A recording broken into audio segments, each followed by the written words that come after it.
Yan, isang magandang gabi po, Buhay Tracking. Ayan kung saan mga idol, nakapwesto na ang ating truck, doon na sa dulo.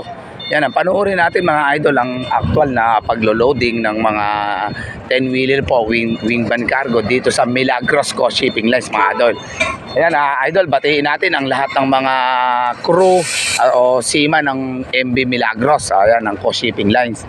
Higit sa lahat idol, isang magandang gabi dyan sa ating magiting na kapitan. Ayan, pilitin natin mamaya idol na makilala natin kung ano pangalan ng ating magiting na kapitan mga idol. Sa lahat po ng mga bumubuo ng Coast Shipping Lines, especially sa ating kaibigan na nagbubukid na si Mactiban Francia. Yan, isang magandang gabi po sa kanila lahat. Yan idol, ganito po ang literal na pag-aakyat ng truck dito sa loob ng MV Milagros mga idol. Ito po, yan po ang pangalan ng ating barko na Coast Shipping Lines na kung saan dyan na nakapwesto ang ating truck ngayon. Yan Buhay Tracking, yan po ang literal na pag-aakyat sa barko na kagaya nitong Milagros Coast Shipping Lines mga idol. Yan, panoorin po natin.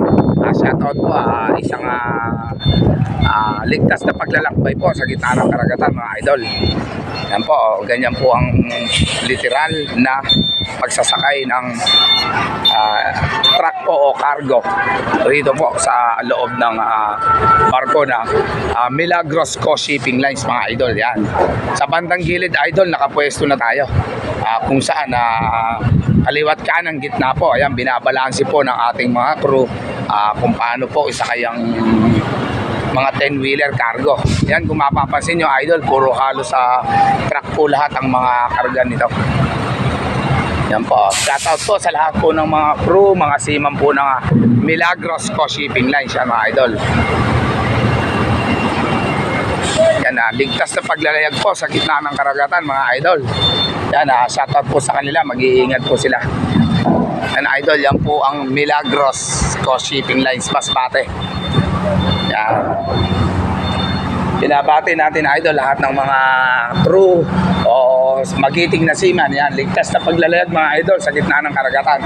Yan, medyo matagal po si Buhay Tracking na hindi nakabalik dito sa Coast Shipping Lines sa dahilan na sa kabila po tayo nababiyahe sa Batangas, papunta po tayo ng Zamboanga City. Kaya na-miss po natin itong barko na MV Milagros o yung tinatawag na Coast Shipping Line.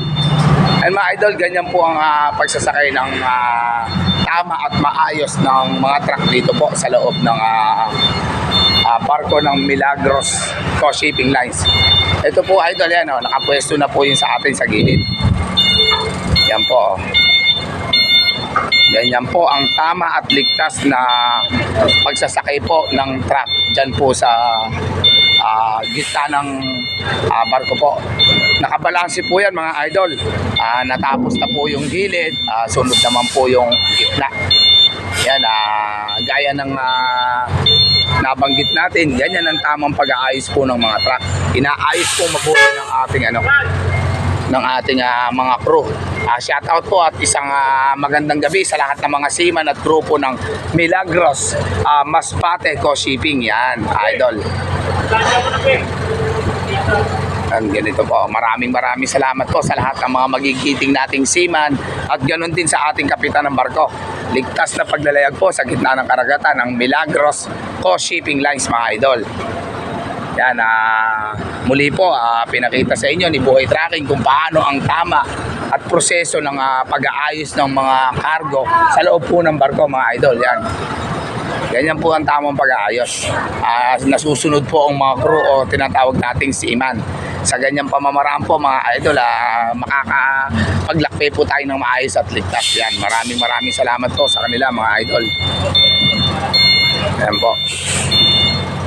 Yan, isang ligtas na paglalayag po mula kay Milagros Coast Shipping Lines mga idol. Yan, maraming salamat po sa lahat po ng mga seaman. Yan, pinipwesto na po muli. Pagkayari po niya, sa gitna naman sila maglalagay. Yan mga idol, maraming salamat po sa lahat.